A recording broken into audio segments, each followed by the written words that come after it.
RTI Live News. Ask for right.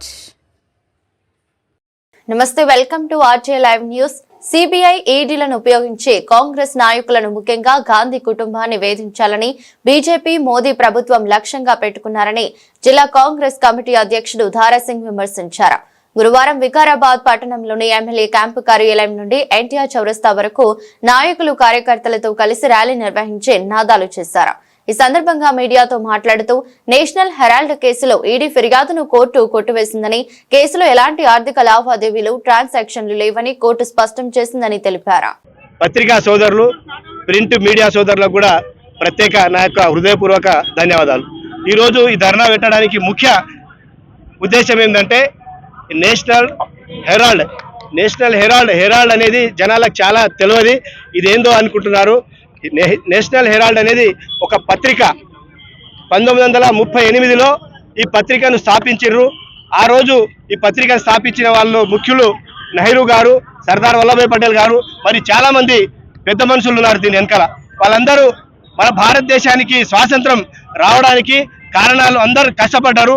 ఈ కష్టపడిన ఫలితాన్ని మనం ఉద్యమాలు చేస్తున్నాం. ఈ ఉద్యమాలను ప్రజల్లో తీసుకువెళ్ళాలంటే మనకు ఒక పత్రిక కావాలి అనే ఉద్దేశంతో ఆ రోజు వాళ్ళు స్థాపించడం జరిగింది.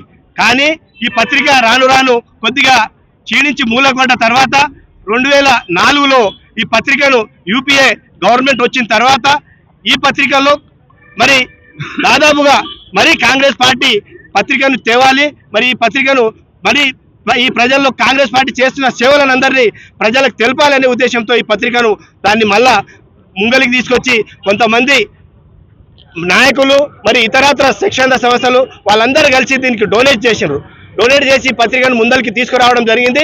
అప్పటి నుంచి ఎప్పుడైతే 2014లో కేంద్రంలో బీజేపీ ప్రభుత్వం వచ్చిందో ఆ రోజు నుంచి ఈ రోజు వరకు కూడా సోనియా గాంధీని మరి రాహుల్ గాంధీ గారిని, ఎందుకంటే ఈడీలు మరి సిబిఐ కేసులు పెట్టి హరాస్మెంట్స్ మనం ఎన్నోసార్లు ధర్నాలు, కాంగ్రెస్ క్యాడర్ ధర్నాలు చేయడం జరిగింది. మరి వారికి మద్దతుగా ప్రజలు మొత్తం కేంద్ర నేషనల్ నుంచి ప్రజలందరూ మద్దతు తెలపడం జరిగింది. ఏంటంటే వాళ్ళకి సిబిఐ ఈడీ తప్ప బీజేపీలకు వేరే దొరకదు. ఎవరిని పీడించినా, ఎవరైతే నాయకత్వం ఉందో వాళ్ళని పీడిస్తే సిబిఐ కేసులు లేకుంటే ఈడీ కేసులు పెట్టి వాళ్ళని డ్రాప్ చేపించేసి పార్టీలో కలిస్తే ఆ కేసులన్నీ మాఫ్ అయ్యేటివి.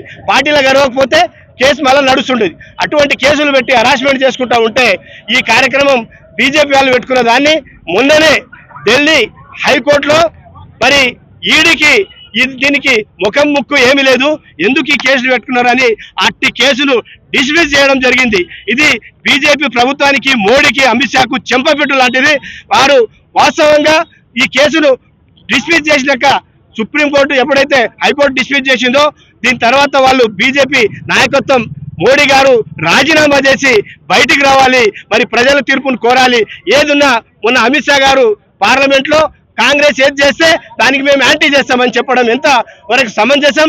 ఏది చేసినా కాంగ్రెస్ పార్టీ ప్రజలు ఉండి ప్రజల మధ్యకి వెళ్ళి ప్రజలను సేవ్ చేసుకుంటూ ప్రజల సేవ చేసే పార్టీ కాంగ్రెస్ పార్టీ. ఈరోజు బీజేపీ మత ప్రచారం చేసుకుంటూ మతోన్మాదులను బీజేపీ చేసి హిందూ, ముస్లిం, సిక్, సాయి అని మతాలను విడదీసుకుంటూ ఈరోజు పరిపాలన చేస్తున్నది. ఇది ఎంతవరకు మంచిగా బాగలేదు. కాబట్టి ప్రతి ఒక్క ప్రజలు గమనించాలి. ఏదైతే బీజేపీ వాళ్ళు చేస్తున్న మూర్ఖత్వము పరిపాలన ఉందో దీన్ని గమనించి మరి దీన్ని పారదోలేయడానికి మనమందరం సిద్ధమయ్యి సోనియా గాంధీ, రాహుల్ గాంధీ గారికి తప్పకుండా వాళ్ళ వెన్నుంటూ ఉండి కాంగ్రెస్ పార్టీ ఉంటుందని చెప్పుకుంటూ అవకాశం ఇచ్చిన అందరికీ ధన్యవాదాలు చెప్పుకుంటాం.